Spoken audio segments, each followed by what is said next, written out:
Bom dia, boa tarde, boa noite. Apresento-lhes alguns desdobramentos do trabalho de conclusão de curso intitulado Impactos do descarte incorreto de resíduos sólidos em áreas periféricas da cidade de Tuiutaba, Minas Gerais. Então, é um trabalho de conclusão do curso de Ciências Biológicas da FACIP-UFO. E o autor desse trabalho é o Rodrigo Fortunato Andrade Gonçalves. Esse trabalho de conclusão de curso faz parte de um projeto também intitulado Impactos do descarte incorreto de resíduos sólidos nos municípios brasileiros, enfocando a cidade de Tuiutaba como modelo de estudo. Então é um projeto de extensão com registro número 15.056 no Sistema de Informação de Extensão e Cultura CIEX da UFO. Eu sou Guilherme Garcia da Silveira, professor e pesquisador do curso de Ciências Biológicas da FACIP-UFO, e a grande preocupação em relação à incidência de Aedes aegypti no município nos faz divulgar algumas informações para que isso seja discutido publicamente entre poder público, população, comércio. Bem, e o Tuiutaba atualmente ele ocupa o segundo lugar em Minas Gerais na incidência de dengue. A Secretaria de Estado de Saúde de Minas Gerais ela divulgou o último boletim em 20 de março de 2017, em que, como nós podemos ver aqui, nas cidades com mais de 100 mil habitantes, e Tuiutaba ocupa o segundo lugar. E Aedes aegypti é o foco desta apresentação. Então, Aedes aegypti é esse mosquitinho aí da figura. E para a gente entender um pouco sobre a Aedes aegypti, eu acho que é muito salutar que nós possamos compreender como é que foi o histórico de controle desse mosquito feito no Brasil.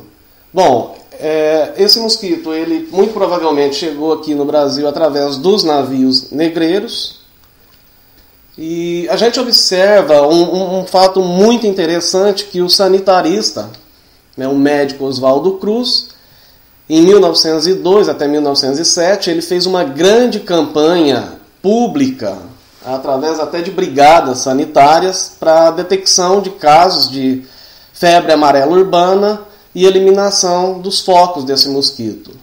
Naquela época, então, eles estavam mirando realmente a febre amarela urbana, que é transmitida pelo mesmo mosquito, porque não existia dengue. E eles tiveram um êxito muito bom, porque conseguiram realmente fazer a eliminação desse mosquito lá no Rio de Janeiro. Em 1923, o Brasil recebe apoio da Fundação Rockefeller para a eliminação do mosquito em cidades litorâneas, através de arrastões e aplicação de petróleo nesses criadores e nessas áreas. Em 1929, após várias falhas nesse combate, por causa de interrupções, houve a expansão no controle desse mosquito. Em 1940, é criado o Serviço Nacional de Febre Amarela, e eles fizeram a flambagem desses focos, combate a forma adulta do mosquito, e também faziam a aspersão de PTQ, que era piretro, tetracloreto e querosene. Em 1955, começaram a usar o DDT, e aí realmente houve a erradicação desse mosquito. Mas o DDT, ele hoje não é mais utilizado devido ao seu grande poder de intoxicação que ele causa. Ele é um veneno muito potente. Então nós não podemos usar DDT atualmente. Então, devido às descontinuidades de ações futuras de vigilância epidemiológica, Em 1976 houve a reintrodução do Aedes aegypti através dos países vizinhos, que também não fizeram sua lição de casa. Em 1996 o governo cria o plano de erradicação do Aedes aegypti. Em 2001 houve um aumento de casos de dengue, de infestação vetorial, e aí perceberam que para erradicar não haveria como. Então agora se trabalha com controle, não erradicação, porque o mosquito ele se adaptou às condições que nós mesmos criamos e hoje ele vive junto com a gente nas nossas casas em áreas propícias à sua criação. Em 2001 também criaram o plano de intensificação das ações de controle da dengue, deram prioridade nos municípios com maior número de casos. Em 2002 houve o Plano Nacional de Controle da Dengue, em que pretendia-se definir ações e metas para a redução da doença, através de mudanças nos modelos anteriores. Então, o que não deu certo nos modelos anteriores, o que nós podemos mudar nos modelos a partir da criação desse plano. Através de quê? Programas permanentes. Não adianta fazer uma campanha em determinada época, só na época que chove. Então houve campanhas e mobilização das famílias, integração, né, dos PSFs e dos agentes comunitários de saúde, mas a falta de continuidade de alguns programas, né, a falta de dados confiáveis de epidemiologia e o baixo interesse governamental e da população, né, no combate desse mosquito, no combate permanente, então nos remete aos atuais índices de infestação. E uma das coisas que nós temos que discutir, principalmente nesse trabalho, é qual que é o papel dessas áreas de descarte de resíduos sólidos e os criadouros de Aedes aegypti. Porque se fala muito que o mosquito ele se procria dentro de nossas casas e pouco se fala dessas áreas que também são fontes de dispersão. E isso está até escrito no livro, né, sobre dengue. Então, está escrito o seguinte: há ainda uma série de objetos abandonados a céu aberto, portanto passíveis de acumularem água da chuva, frequentemente encontrado com larvas de Aedes aegypti, tais como os pneus e latas, garrafas e potes, sejam de vidro ou de plástico. Dessa forma, o aumento do fluxo humano para as áreas urbanas e suburbanas despreparadas quanto ao saneamento básico, fornecimento de água e coleta regular de lixo é favorável à proliferação de Aedes aegypti. Também o atual aumento da produção de recipientes descartáveis, muitas vezes eliminados em locais inadequados, é muito favorável à proliferação de Aedes aegypti. Esses daqui são os autores e esse trecho está no livro Dengue, Teorias e Práticas, que é um dos melhores livros que trata sobre dengue. Bom, então o descarte incorreto de resíduos sólidos deve ser considerado como medida emergencial devido à sua importância como potencial aumento no número de criadouros para o mosquito Aedes aegypti, sobretudo aqui em Tuiutaba, onde existem muitas áreas em que se joga lixo, resíduos. Em 2013, nós apresentamos dados para o Conselho de Saneamento e naquele momento nós fizemos um estudo exploratório onde localizamos 9 pontos de descarte de resíduos sólidos. Então são 9 pontos de descarte, isso foi tudo oficializado dentro das reuniões do Conselho de Saneamento. Então o próprio poder público já tem conhecimento disso desde 2013. E nós realizamos então uma nova coleta de dados para esse trabalho de conclusão de curso em 2016.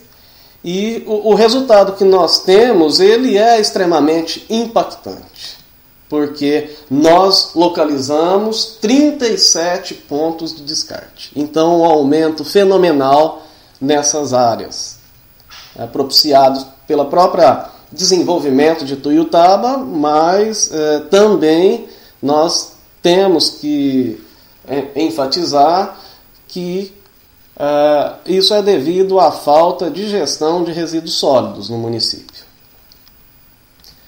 Então, aqui está o mapa, né, de descarte irregular. Nós vemos os pontinhos vermelhos. Então, em toda a volta da periferia de Tuiutaba, nós conseguimos localizar alguma área de descarte. Então, ao todo, são 37 que foram mapeadas e georreferenciadas. Aqui nós vemos uma situação na estrada rural, lá perto do Instituto Federal.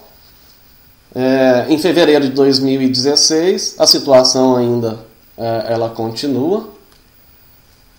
Então, o pessoal usa essa estrada rural para fazer o descarte de tudo que não pode descartar nas suas lixeiras urbanas ou onde eles não conseguem descartar, então eles vão aí e despejam tudo quanto é material, e é muito comum de se ver que eles colocam fogo.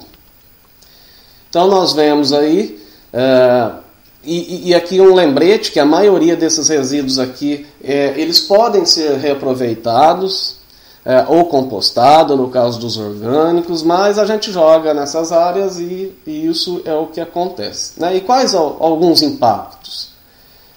O primeiro que a gente pode observar é que quando se coloca fogo tem fumaça.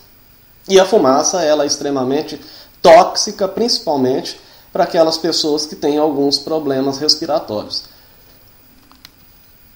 E nós observamos muita presença de plásticos e espumas nesses locais, e quando se coloca fogo em plástico e espuma, nós podemos gerar alguns poluentes extremamente tóxicos que, assemelhados àquelas espumas que queimaram lá na Boate Kiss, pode causar um dano permanente aos seres vivos, né? Não só o homem, mas a todos os seres vivos, presenças de metais pesados nessas fumaças, cianeto, enfim, é veneno.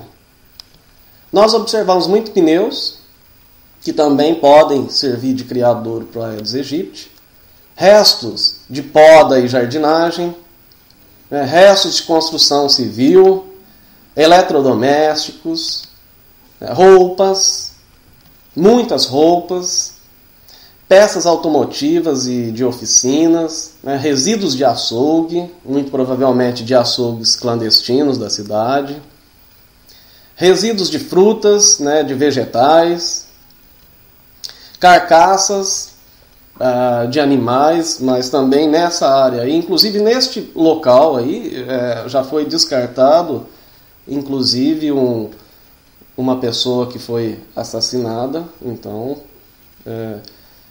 é uma outra preocupação. E, incrivelmente, nós também descobrimos muito, mas muito lixo doméstico, porque nós temos um sistema de coleta de lixo doméstico. Esse material não deveria ter parado aí. Mas a gente observa também e pode inferir que a maioria desses lixos domésticos, eles vêm da zona rural. Então o produtor ou o morador, ele não dá um destino adequado lá na zona rural, e ele traz então para a cidade e joga nessas áreas. E observamos, como tem muita carcaça, a presença de urubus. E qual que é o problema? O urubu é um problema? Não, o urubu, na verdade, ele é um decompositor, ele está até ajudando a natureza, mas ao descarte de carcaças, eles vão aproveitar essas carcaças. E qual que é o perigo do urubu, então? Bom, um dos perigos do urubu é a proximidade com o nosso aeroclube, né? Nós vemos aí que tem cerca de 642 metros essa área de descarte lá da cabeceira da pista do aeroporto, né? E qual que é o problema disso? Acidente aéreo. Então, se a gente for ver na resolução do CONAMA 004 de 95, que define o que é a área de segurança aeroportuária, Então, lá no artigo 1º, né, são consideradas área de segurança aeroportuária as áreas abrangidas por um determinado raio a partir do centro geométrico do aeródromo, né, de acordo com o seu tipo de operação, que é dividido em duas categorias. Né? A primeira é raio de 20 km para aeroportos que operam de acordo com as regras de voo por instrumento, IFR. Não é o caso do nosso aeroporto aqui. Então, o caso do nosso aeroporto é raio de 13 km para os demais aeródromos. Então, quer dizer que não deveria haver, pelo menos, grande concentração desses pássaros num raio de 13 km. Parágrafo único, no caso de mudança de categoria, o raio da área de segurança aeroportuária deverá se adequar à nova categoria. E o artigo 2º, dentro da área de segurança aeroportuária, não será permitida a implantação de atividades de natureza perigosa, entendidas como foco de atração de pássaros, como, por exemplo, matadouros, curtumes, vazadouros de lixo, culturas agrícolas que atraem pássaros, assim como quaisquer outras atividades que possam proporcionar riscos semelhantes à navegação aérea.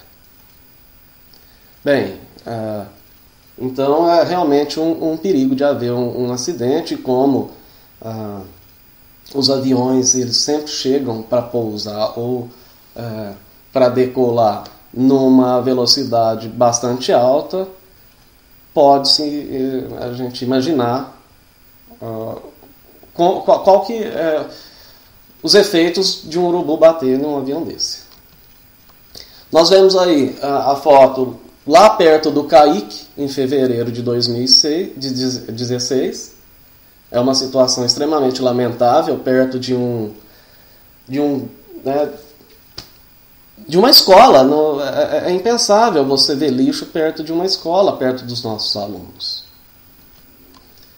O bairro Bela Vista, em fevereiro de 2016, perto do bairro residencial Drummond.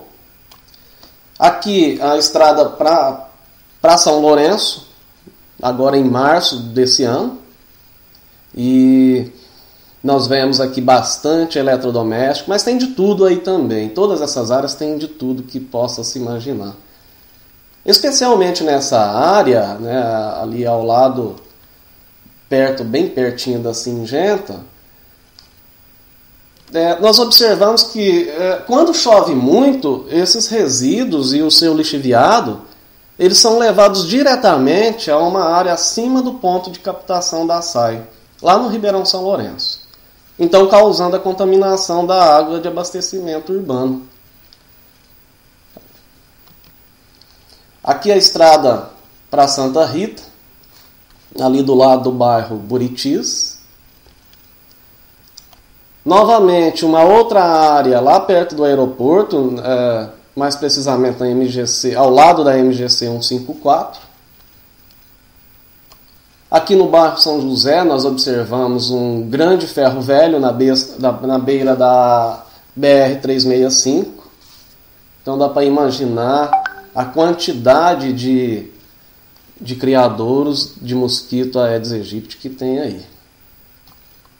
No Canaã, em 2016, também ali perto da Singenta. No Jardim Europa, em 2016, também observamos a presença de fumaça.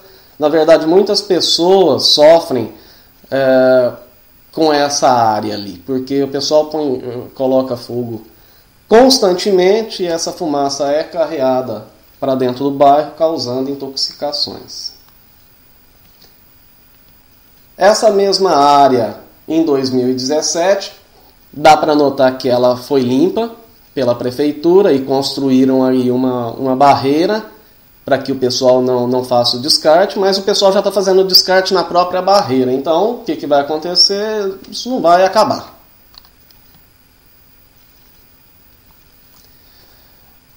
O pessoal que não pôde jogar lixo mais nessa área aqui, os seus resíduos, eles agora estão jogando lá no Jardim Europa 2, lá em cima, em uma estrada rural que dá acesso próximo ao Poço Décio. Então você não interrompe o descarte de resíduos, você apenas muda de local. Aqui nós podemos observar uma área no Drummond 2, em março de 2016, essa área ela é embaixo da linha de energia da CEMIG. Então a prefeitura veio, retirou essa terra para o aterramento em volta do lago, para a instalação da cerca em volta do lago do Drummond. E aí essa área ficou aberta lá, imagino, né, que o pessoal, alguém já olhou essa área e falou, opa, ótimo local para a gente descartar as coisas. E aí nós vemos o início do descarte, né? Então, como eu disse, o solo retirado desse local, que é a responsabilidade da prefeitura e o CEMIG, foi usado para compactação e instalação da cerca do lago. Aqui nós vemos essa área em uma foto aérea, e agora, em 2017. Então são inúmeros tipos de resíduos que tem ali, e com um outro impacto, com as chuvas, esse material ele também é carreado aqui também em direção ao lago do Drummond. Então podemos contaminar essas águas, né, que são bastante utilizadas para pesca e recreação. Essa é a área, no Drummond 2, é na RD 26. É uma foto atual dessa área.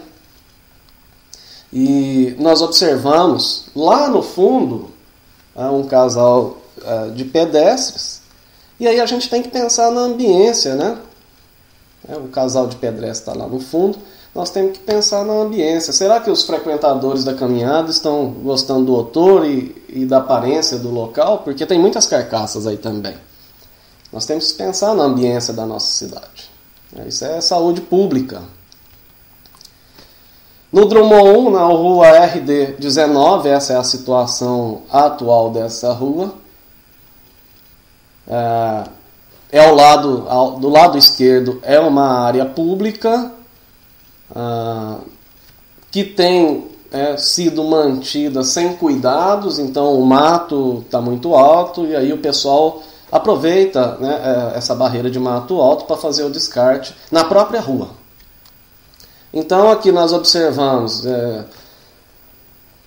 um trabalho espiritual aqui, que a gente comumente chama de macumba, uma carcaça de cão que foi abandonada aí, e mais uma vez nós observamos lixo residencial, que não deveria estar aqui, já que o bairro também conta com coleta regular. Nós observamos aqui o centro turístico em março de 2014. Quando a gente vai em direção ao Novo Tempo 2, essa área fica à direita. Hoje essa área está compactada, porque a prefeitura aterrou essa área com essa imensidão de lixo aí. Muito resíduo de tudo de toda a espécie nós vemos aí. Então hoje essa área se encontra cercada, aterrada e impactada. Essa mesma área, de uma visão diferente. Então a quantidade de material depositado nessas áreas aí é desconhecida, mas é muito grande, é muito grande. Mais uma foto do centro turístico, agora em 2017. Está até esfumaçada a foto, porque o pessoal tinha colocado fogo lá nesse momento. E essa é uma área que ela é diferente da outra anterior. É uma área atual que o pessoal tem jogado. Então, chegando no centro turístico, lá perto dos quiosques, essa área aí fica à esquerda. E quais os principais, né, problemas ambientais causados pelo depósito de resíduos sólidos? A primeira é a agressão estética, o que causa uma desvalorização da área. Então não compensa manter essas áreas do jeito que está, porque a própria sociedade perde dinheiro com isso. Gasto de verba pública para retirada desse material. dificuldade de biodegradação, principalmente de plásticos, metais, vidros, óleos, eletrônicos. Alguns nem são biodegradados, eles ficam ali quase que para sempre. A presença de metais pesados, sobretudo se tiver materiais com graxa, materiais como eletrodomésticos. Pode haver percolação de chorume produzido pelos resíduos orgânicos, né? E se esses resíduos orgânicos eles estiverem enterrados, como no caso que eu disse, que houve a compactação lá na área do centro turístico, a produção de metano. E o metano ele é um combustível, então pode causar explosões. E também, além disso, a liberação de metano ele é muito mais danoso ao meio ambiente do que outras substâncias. Ele é cerca de 20 vezes mais, 20 vezes pior do que o CO2, por exemplo, no caso de efeito estufa. Pode haver a contaminação do lençol freático, mas no caso do centro turístico, a preocupação nem é tão grande com o lençol freático, porque esse material, quando chove muito, ele já é carreado lá para o córrego Pirapitinga. Então, há um aumento de criadouros de Aedes aegypti nessas áreas que têm esses materiais. E a presença de matéria orgânica atrai insetos, né, ratos, animais peçonhentos. E eles podem entrar dentro de nossas casas, enfim, o convívio é muito próximo desses animais nessas áreas. E a fumaça, além de ser uma queima criminosa, né, desses resíduos aí, pode, como já foi mencionado, ter um efeito deletério muito grande, porque é tóxica. E a instabilidade geológica da área. Porque na medida que os resíduos vão se biodegradando, a instabilidade ela é natural. Então pode haver deslizamento, enfim, todos os efeitos ligados à instabilidade geológica da área. E quais principais relacionadas a essas áreas de descarte ou aos resíduos? Dengue, cólera, chikungunya, zika, leishmaniose visceral, chamada também de calazar, a leptospirose e a febre amarela urbana, que é transmitido pelo Aedes aegypti, que ainda nós não temos nenhum caso reportado de febre amarela urbana. E contaminações alimentares por mosca doméstica, porque essas moscas elas vão em busca desses resíduos orgânicos e elas estão peridomiciliares, então elas frequentam a nossa casa, podendo contaminar nossos alimentos. E aí a gente observa então isso aí, presença de ratos. Nós não os vemos muito porque nós não frequentamos essas áreas à noite, mas se a gente for lá, eles estarão caminhando e procurando alimento. Barata, é inevitável que as baratas estejam lá. E atrás dessas baratas vem alguns animais peçonhentos, e especialmente o escorpião. O escorpião adora a barata. Então, esses inúmeros casos de escorpião que a gente está vendo pela cidade, que já foram reportados até pela imprensa, é porque o ambiente está muito insalubre. E agora nós vamos falar um pouquinho, né, sobre o Aedes aegypti. Nós temos a Aedes albopictus também, mas ele é silvestre. Então o de importância aqui realmente é o Aedes aegypti, que transmite, né, a dengue, a zika,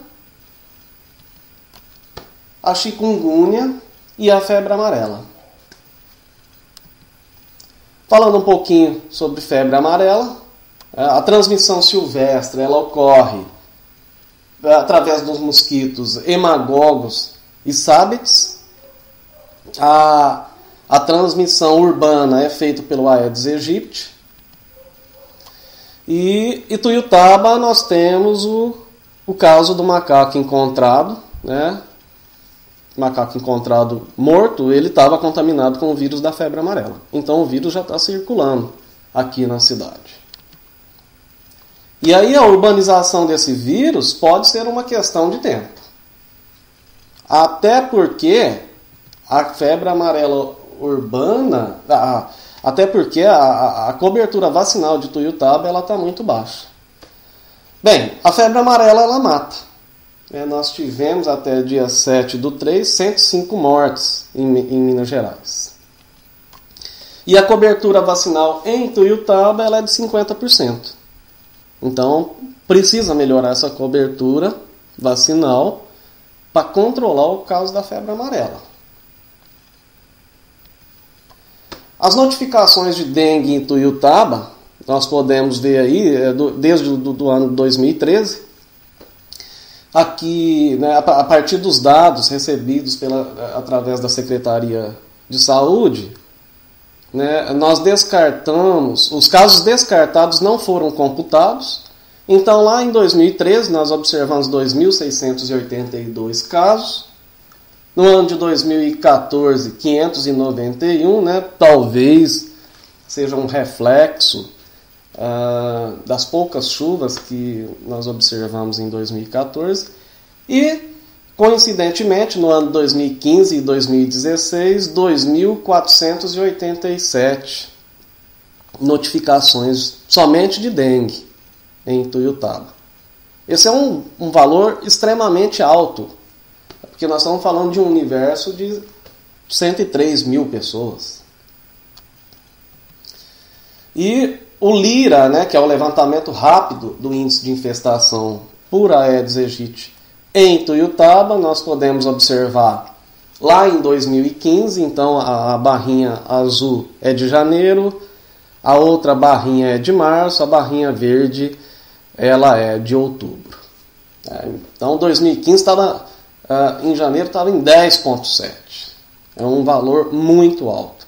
Em 2016 só foi realizado, ou pelo menos nós recebemos apenas os dados do LIRA que foi realizado em outubro, nós observamos aí 1,8, e agora, em 2017, foram realizados 2 LIRAs. Então, o primeiro, em janeiro, teve o valor de 4,5%, e o outro, agora em março, de 6%. E aí, como é que esse índice é alto, ele é baixo? Bom, valores inferiores a 1%, né, então, estão em condições satisfatórias. De 1 a 3,9%, situação de alerta. E superior a 4% a risco de surto de dengue. Aqui se fala em dengue, mas como nós estamos falando que é o índice de infestação por Aedes aegypti, e ele transmite as 3 doenças aí, dengue, chikungunya e zika, e possivelmente febre amarela, isso também impacta essas outras doenças e não só dengue. E como nós observamos, esse ano nós já começamos com valores superiores a 4%. Então, novamente, os Aedes aegypti aí. E lembrando que é o seguinte, o ovo ele pode permanecer viável por mais de 1 ano nesses criadouros. E os mosquitos já podem nascer contaminados com o vírus da dengue. Então, não precisa ter ninguém com dengue nos períodos de chuva. O próprio mosquito já pode nascer com o vírus da dengue, já infectante. Aqui nós vemos uma criança com microcefalia, porque nós estamos falando de zika. A zika ela provoca efeitos deletérios e um deles é microcefalia. Então, de 2015 a 2016, nós observamos muitos casos de microcefalia. E a maioria tem, sim, relação com zika, né, com o vírus da zika. Lembrando que esse vírus também ele se transmite pela via sexual, então hoje ele é considerado também uma doença sexualmente transmissível, e através de transfusões de sangue. Lembrando que nós não fazemos testes de Zika para quem doa sangue. Então, uma pesquisa da Fiocruz, estima que o percentual de fetos com lesões neurológicas entre grávidas diagnosticadas com Zika pode chegar a 29%, mas há algumas divergências nesses valores. E aí, a Anne Schuchat tudo que nós olhamos em relação a esse vírus parece ser um pouco mais assustador do que inicialmente pensávamos. Então, o vírus da Zika é capaz de atacar as células cerebrais humanas e reduzir em 40% o desenvolvimento cerebral, segundo um estudo brasileiro publicado até na revista Science. Então, algumas considerações importantes sobre Zika da OMS e Fiocruz. Então, a associação do Zika com síndrome de Guillain-Barré e outras doenças graves do sistema nervoso central expandiu o grupo de risco para muito além das mulheres em idade fértil, que o medo era provocar microcefalia. Mas essa síndrome de Guillain-Barré, que é uma paralisia, é uma paralisia autoimune, ela pode também provocar consequências graves, como até paralisia respiratória. Então, quanto mais sabemos sobre o vírus e suas consequências, piores as coisas parecem. Então, efeitos adicionais no sistema nervoso central têm sido documentados, particularmente inflamação da medula, inflamação do cérebro e suas membranas e encefalomielite disseminada aguda, conhecido como ADEM. Então, evidências sustentam a probabilidade de que a infecção por Zika durante a gravidez terá uma vasta gama de efeitos sobre o desenvolvimento do feto, além da microcefalia. E agora, atualmente, descobriram que o vírus da Zika provoca atrofia em testículos de cobaias, e possível diminuição da fertilidade.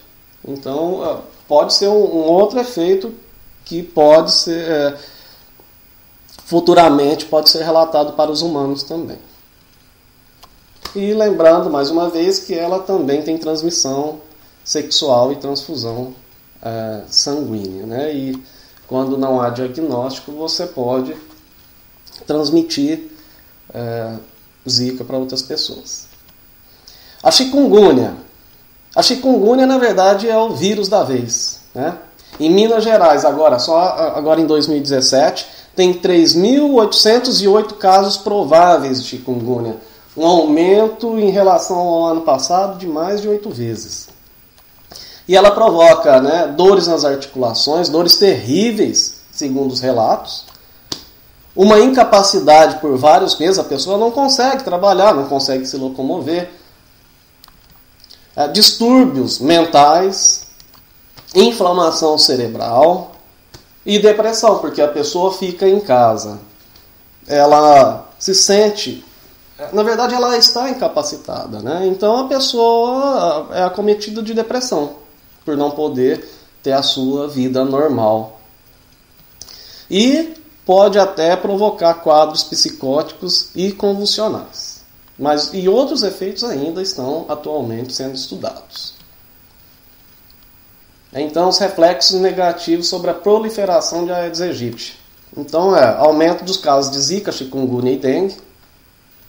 Um colapso no sistema de saúde, porque todos esses casos vão parar no sistema de saúde. Imagina aí, pronto-socorro, e isso pode provocar um colapso. E esses casos nem deveriam estar lá, eles nem deveriam existir. Mas, enfim, o ser humano tem propiciado a manutenção dos criadores do Aedes aegypti. Síndrome de Guillain-Barré em adultos. Outras doenças do sistema nervoso. Lembrando que microcefalia é para toda a vida. E os novos vírus transmitidos por mosquitos. Tem outros vírus que possivelmente possam ser transmitidos pelo Aedes aegypti. Na indústria e no comércio, cerca de 10% dos funcionários de algumas indústrias lá de BH contraíram dengue, né, em 2015. Normalmente, são 5 dias de afastamento. E aí fizeram uma pesquisa com 150 empresas, né, que envolve um universo de 2 milhões de trabalhadores. E eles viram que a dengue atingiu 2,5% desses funcionários. Isso aí é 50 mil pessoas. É um impacto que ele é fenomenal na indústria e no comércio, porque esse pessoal não vai trabalhar. E a projeção que era para o ano passado era de 4%. Então era um aumento, mas nós não conseguimos os dados atuais. Talvez eles sejam liberados futuramente. Bom, nós estamos falando de resíduo e aí não tem como a gente não citar o papel da Copercicla aqui na cidade de Tuiutaba. É um papel importantíssimo de coleta de resíduos que vão voltar para essa economia circular.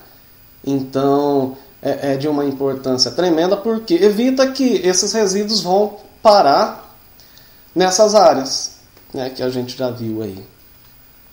Então, em relação à Copercicla, o que a gente pode falar? É preciso uma contratação imediata pela Prefeitura. Né? Lá pelo artigo 36 da Política Nacional de Resíduos Sólidos, diz que ela tem que ser contratada, inclusive, como ela já é uma cooperativa, ela não precisa nem de licitação para que isso ocorra. Então, precisa de uma melhoria e apoio à cooperativa, que já conseguiu, inclusive, esteira rotativa através de projetos da UFO, do Ministério Público. A área que ela está ocupando atualmente já é limitada. Para efeitos de curiosidade, de tudo que vai para o aterro, a Copercicla consegue, né, de tudo que nós produzimos aqui na cidade, que é medido os resíduos, a Copercicla ela consegue colocar nessa economia circular aí menos de 4% desse material. Então nós precisamos apoiar a Copercicla de uma maneira bem sólida. Inclusive a Copercicla ela conseguiu uma área lá perto da Caseng, nas oficinas da prefeitura, e acredito que futuramente eles vão fazer a transferência para lá. Então nós já dissemos, né, que coleta somente cerca de 4% do volume que vai ao aterro, e aí precisa dessa viabilização dessa nova sede aí, que é o galpão lá ao lado da Caseng. Alguns aspectos jurídicos em relação ao meio ambiente, a resíduos sólidos. Primeiramente, Constituição Federal do Brasil, no artigo 196, está escrito que a saúde é direito de todos e dever do Estado, né, garantido mediante políticas sociais e econômicas que visem a redução do risco de doença e de outros agravos e ao acesso universal e igualitário às ações e serviços para sua promoção, proteção e recuperação. O artigo 225, todos têm direito ao meio ambiente ecologicamente equilibrado, bem de uso comum do povo e essencial à sadia qualidade de vida, impondo-se ao poder público e à coletividade o dever de defendê-lo e preservá-lo para as presentes e futuras gerações. É uma responsabilidade que ela é compartilhada, não é só o poder público. É nossa também responsabilidade. E no artigo 23, é competência comum da União, dos Estados, do Distrito Federal e dos municípios proteger o meio ambiente e combater a poluição em qualquer de suas formas. A Lei Federal 12.305, que é a Política Nacional dos Resíduos Sólidos, né, ela foi promulgada em 2010. Então, estão sujeitas à observância dessa lei as pessoas físicas ou jurídicas de direito público ou privado responsáveis direta ou indiretamente pela geração de resíduos sólidos e as que desenvolvam ações relacionadas à gestão integrada ou ao gerenciamento de resíduos sólidos. Então, mais uma vez, em relação aos resíduos sólidos especificamente, também é uma responsabilidade que ela é de todos. No artigo 47, são proibidas as seguintes formas de destinação ou disposição final de resíduos sólidos ou rejeitos. Lançamento in natura a céu aberto, excetuados os resíduos de mineração. É o que a gente observa em Tuiutaba, né?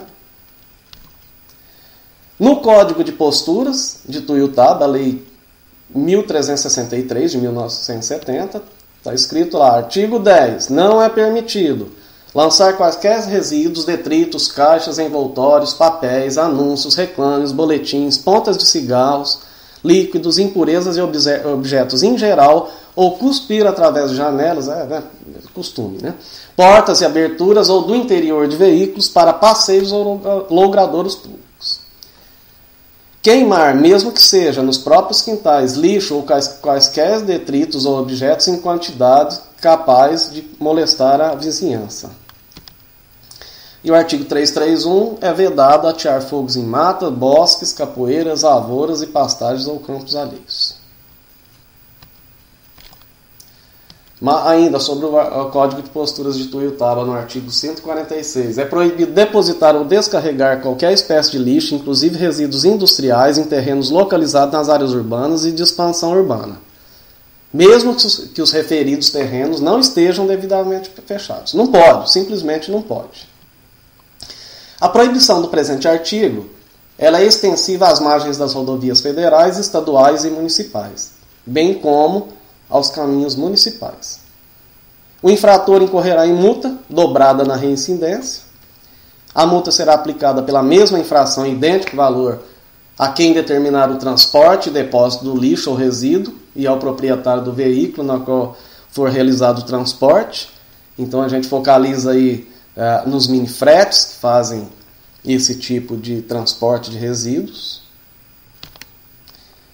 E quando a infração for de responsabilidade do proprietário de estabelecimento comercial, industrial ou prestador de serviço, este terá cancelado a licença de funcionamento, na terceira reincidência, sem prejuízo de multa cabível. Alguns encontros que foram realizados aqui em Tuiutaba, porque pode parecer, mas a gente não sabia das leis, não sabia da situação, de como que estava essa situação. E, na verdade, nós observamos que desde 2012, pelo menos que nós temos conhecimento, já acontece sim. Acontece vários encontros públicos sobre meio ambiente, sobre gerenciamento de resíduos. Aí, o primeiro nós vemos aqui, o segundo encontro regional de gerenciamento de resíduos no Núcleo Ambiental de Tuiutaba, promovido pela Hemominas em 2012. Também tivemos o segundo Congresso Mineiros dos Serviços Municipais de Saneamento Básico. Lembrando que nós estamos falando de saneamento básico, sim. Não, saneamento básico não é só tratamento de esgoto e de água.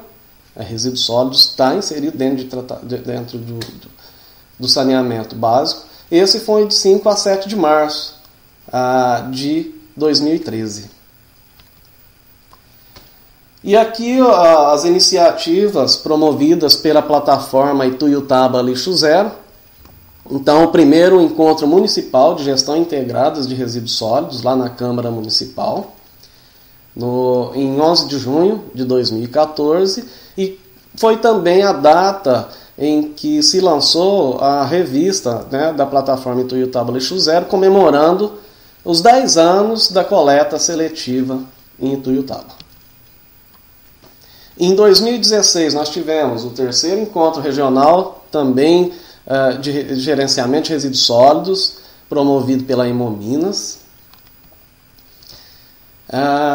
Também tivemos as audiências públicas do Plano de Gestão Integrado de Resíduos Sólidos. Nós temos um plano de gestão integrada de resíduos sólidos, em parceria com outros municípios aqui do Triângulo. E também o último que houve foi a instalação do ecoponto para embalagens de óleos lubrificantes, lá na Câmara Municipal. Então foi dia 16 de março de 2017. Então o assunto tem sido, sim, extensivamente discutido. E aí, a culpa é de quem pelo descarte? Vamos analisar. Então, a culpa, né, é da prefeitura, do poder público, mas também é da população. Então, pela Política Nacional de Resíduos Sólidos, Lei 12.305 de 2010, a responsabilidade sobre os resíduos sólidos ela é compartilhada. Então, por parte da prefeitura, poderia haver um maior interesse na resolução desses problemas, uma melhoria na infraestrutura de fiscalização, uma vontade maior de resolver isso tudo e melhorar a gestão no saneamento básico. Por quê?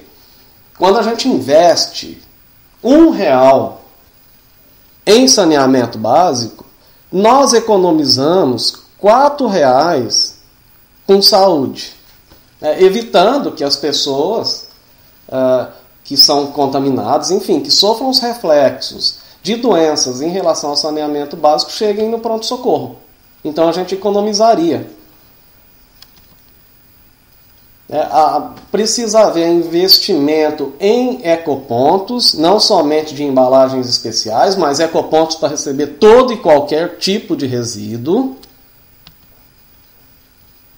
E melhoria no sistema de multas. Então, fiscalização e multa, porque, infelizmente, o cidadão ele é sensível somente quando mexe no bolso. Não é? Programas de educação ambientais, mas programas sólidos e frequentes. E a educação realmente é a chave para isso tudo. Um povo educado, ele sabe da sua responsabilidade.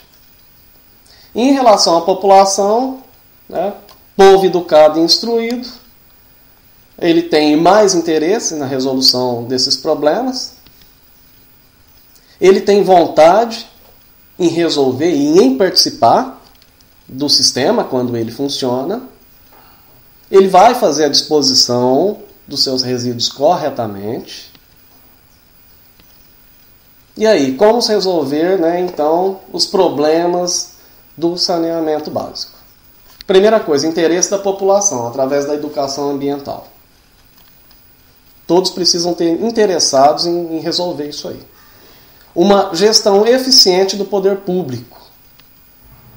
Comprometimento da Câmara Municipal, então, dos vereadores, no papel que cabe a eles, que é de propor soluções e também de fiscalizar o sistema.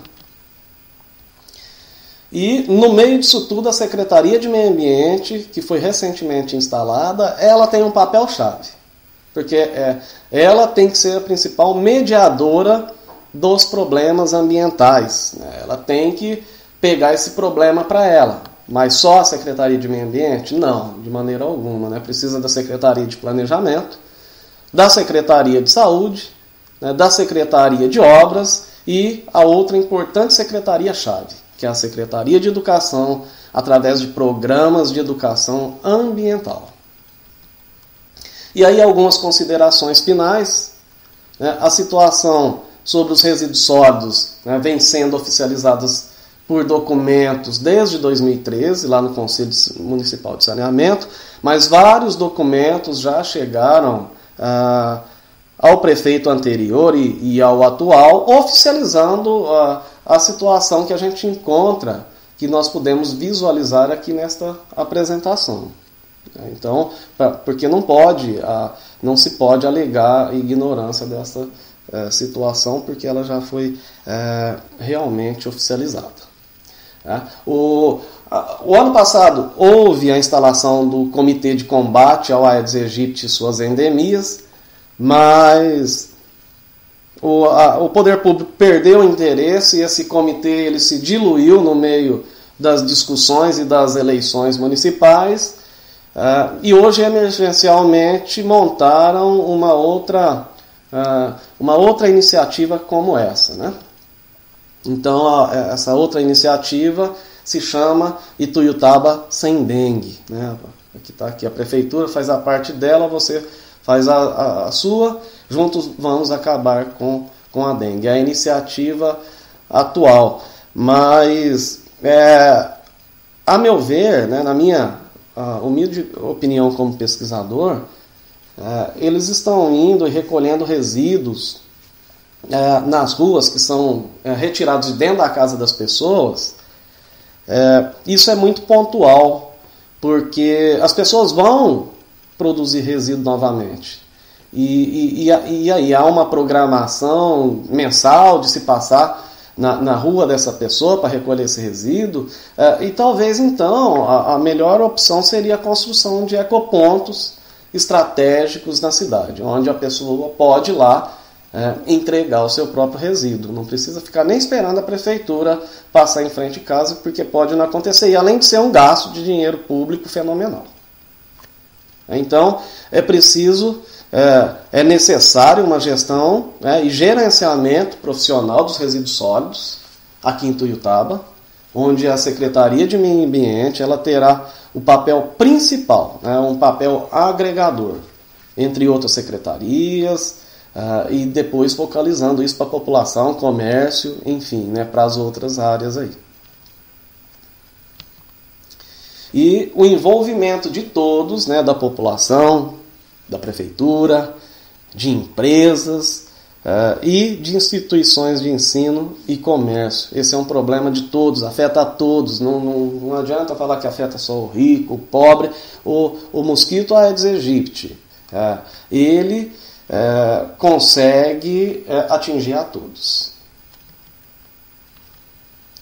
E um muito obrigado por ouvirem essa apresentação. Isso tem que ser realmente um trabalho de extensão, e a extensão universitária ela tem que atingir o máximo número de pessoas que puder ser atingidos. Então, novamente, meu nome é Guilherme, o meu e-mail está aí embaixo para quem quiser entrar em contato, e uma foto para a gente pensar o que nós temos feito em relação aos resíduos sólidos na nossa cidade.